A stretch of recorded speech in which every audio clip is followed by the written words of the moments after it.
Good morning, everybody. Good morning and welcome to our message moment. And hello, Joe. I haven't seen you in this spot before. Welcome. Welcome to me. Yeah, no, I haven't been in this spot before. I've been doing all my bits and pieces behind the scenes. It's nice to be here on a Sunday morning. Yeah, and so people know, Joe often makes all these things happen. I just sit here and talk. So that's an advantage I've got. So I'm Rob and you're Joe. Yes. And what do you do around YVV, Joe, just for any people who might be guests this morning in this spot? So if you haven't seen me around, my name is Joanne. I am employed to take care of our youth and young adults. At the moment, youth and young adults have been a bit quiet, like most things, because Corona's happening.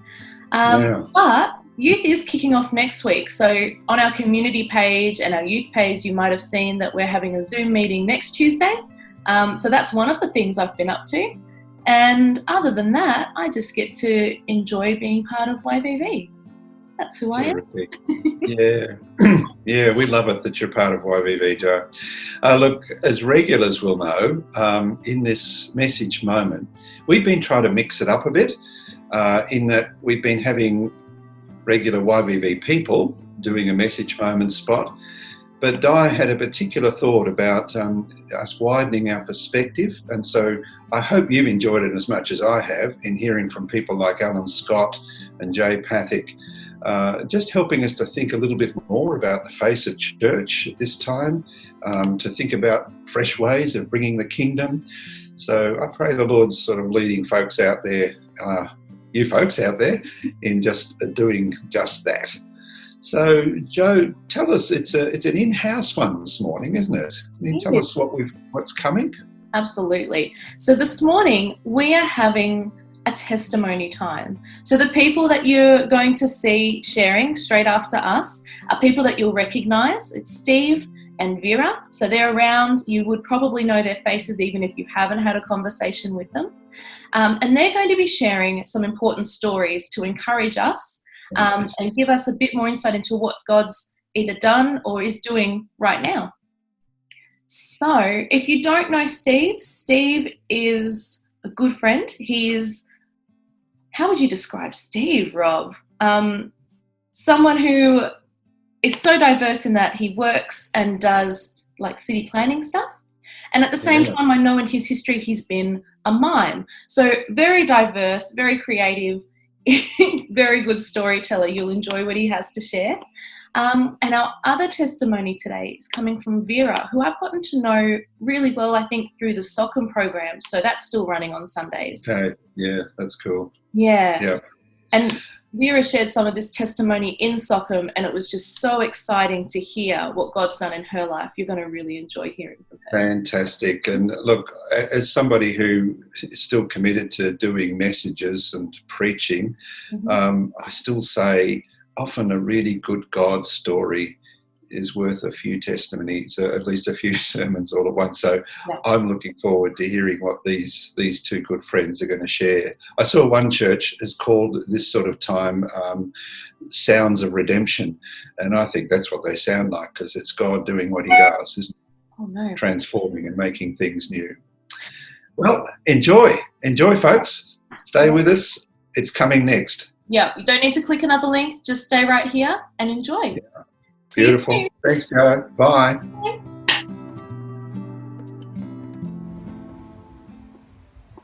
Hi YVV, it's Steve here, just wanting to share a bit of a story about how we first came to YVV. Back in about 2013, a visiting preacher from England, Mike Pilavachi, was doing a guest spot at YVV, and we normally go up to Sydney to see him as part of Black Stump, and so it was a great opportunity to hear him preach. So we came to visit YVV and listen to him there. As part of that, Kevin Butterfield was sharing stories of I think all the announcements at the beginning of the service, and just talking to the community and welcoming Mike to the podium. But as the service was going on, something that doesn't really happen to me very often is I got a vision, well, not actually one vision, but 3 visions for the church. And I was so encouraged by that God wanted to speak to me in that space, that I shared it with Kevin. He asked me to write them down and give them to me. But not only that, Sienna came down after the service. She'd gone up to the youth meeting and said, that pastor that I really loved up at Adanac, he was speaking to the youth in YVV. And that was Kevin Butterfield. And then a little while later, that same week, Dee was at a pastors' conference in the Yarra Valley area, and felt called to give Di Hocking a small sum of money and put it in her hand.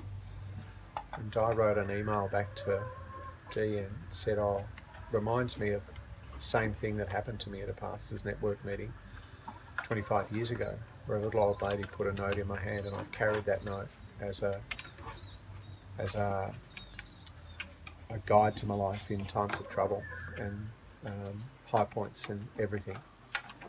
And she said that the lady wrote on the note at the end of it, "Thank you, much love, Billy."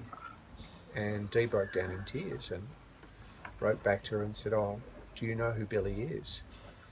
And I said, "No, I don't know. I only met her the once. I never met her again."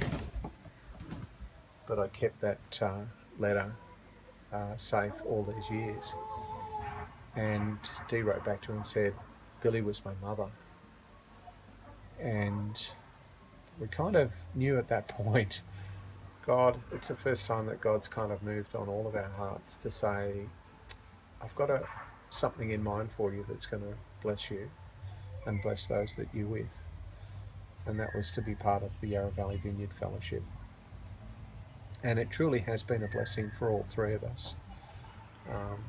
But for me particularly, it's been a blessing because of the warmth of the fellowship that I've had from a lot of men in the community. Very embracing and very open to just being mates and just being friends. And that particularly came through for me at the men's camp that I went to up at Eildon by the lake at the Rivet property. And it wasn't so much that was anything particularly special about it, but I had a series of conversations with people where people were sharing the way God was working in their lives. And all of them spoke into a part of my life that I was dealing with at that time. Some of it was very humbling and some of it was extraordinarily uplifting. And as a result of that, in the following weeks back with my work, I had a breakthrough on a few planning applications that I was dealing with counsel on. And I also had a major case where I was up against a solicitor, a lawyer at VCAT. And it's not something that I'm particularly gifted or skilled at, but somehow I knew that God was going before me and I just needed to be at peace. I just needed to present the information that I had in the case and have it determined. My boss and the client walked out of there going, I don't know that we've won that. But about 4 weeks later, we got the decision and we had one. But not only that, the VCAT determined it was a very significant decision, and it was published in all the records of VCAT that it was a significant decision. And I felt truly humbled in that God would use me in that way. And I've found over the years that it's a lot of the stories that we share with each other. It doesn't matter who you are, whether you're a child, a teenager, or a more mature Christian. The stories with which we share with each other are the things that really speak into our hearts, the things where we recognise our commonality of our human nature, but also the extraordinary blessing of God in the situations that we face. And I just wanted to share that with you so that you'd be encouraged and you'd be able to reflect too on different places where God has touched you and been in your life.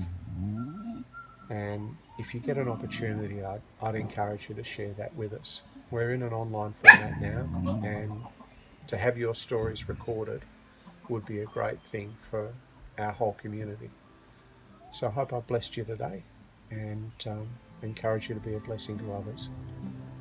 Thanks. Hi, my name's Vera, and I've been asked to tell you the story of how I've come to follow Jesus. I prefer to call him Yeshua, his Hebrew name. Now that day, the first day that I followed him was the 29th of August, 1989. That was a very special day. I will never forget it. Anyway, my story goes back to when I was 10, when I first went to Catholic school and first had some real lessons on the Holy Spirit and people that were in relationship with Jesus over the years, over the centuries, and I got to have a real hunger to have that same relationship that people like Saint Therese of Lisieux had, Bernadette, and especially Saint Therese. But it seemed that it wasn't really something that I was going to get very easily.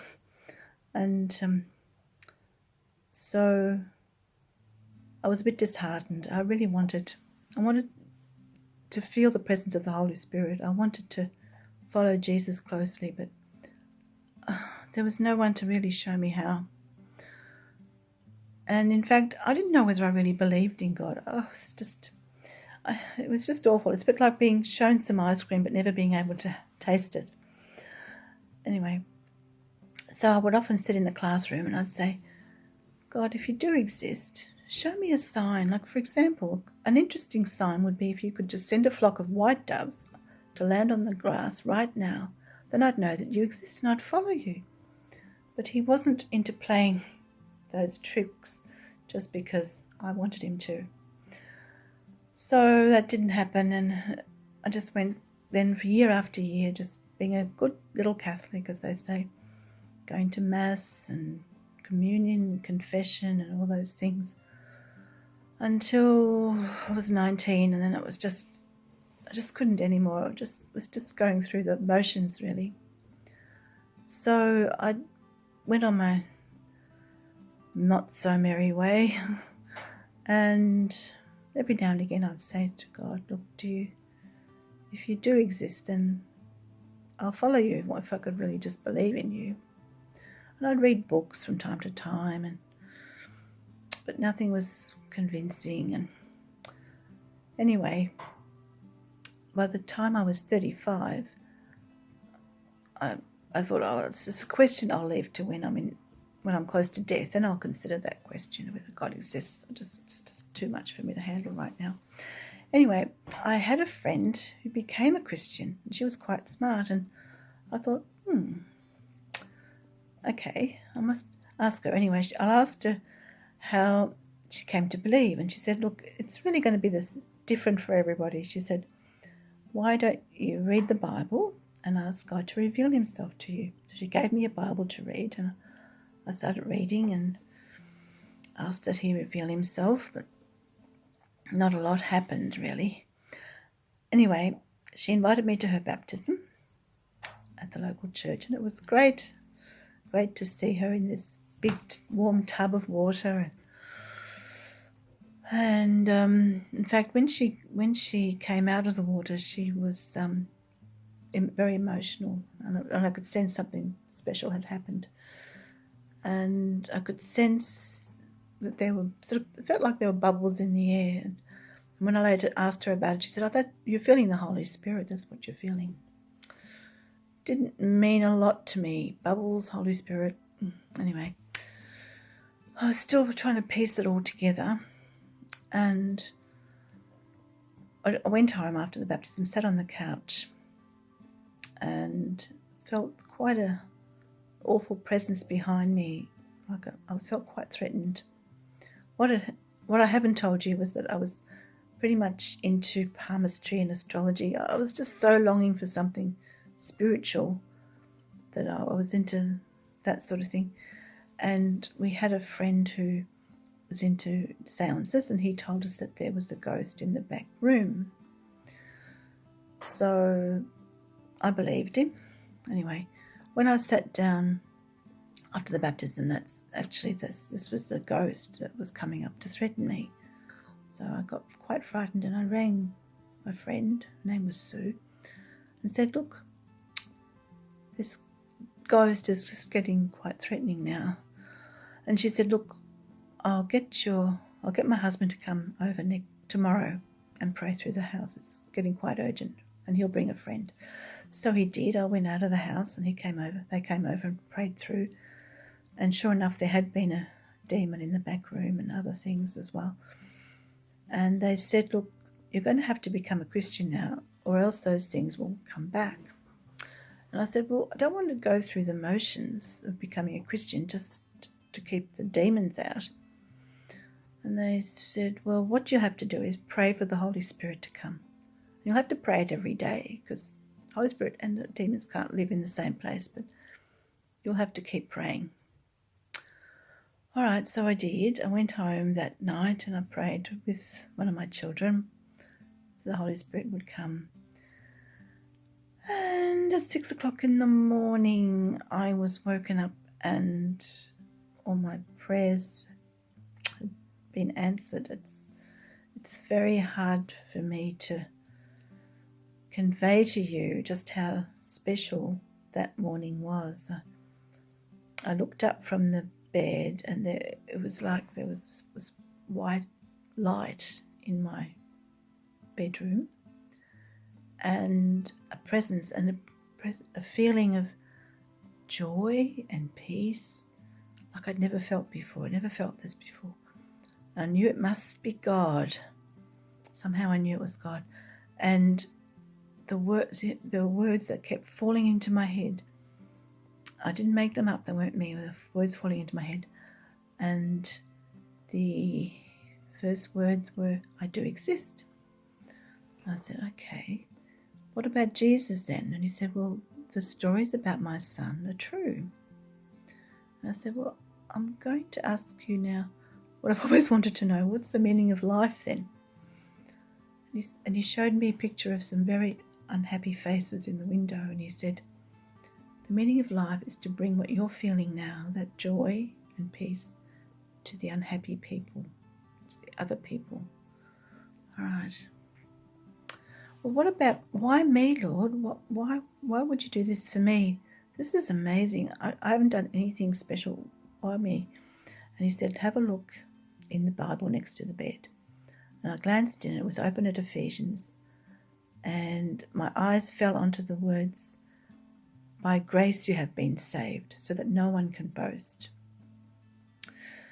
Anyway, long story short, I told Sue that morning, and I gave my heart to Yeshua that day, and my life has not been the same, not in the slightest.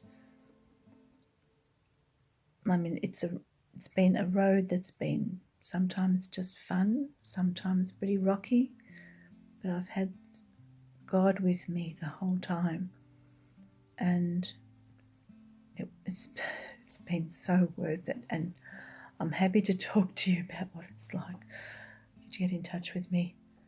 I'm happy to tell you what it's like. It's like I can't tell you at all now. It's like partly it's a bit like when you become a parent. How does your life change? How do you explain that sense of joy when you have that baby in your arms? It's a bit like that. In fact, it's bigger than that.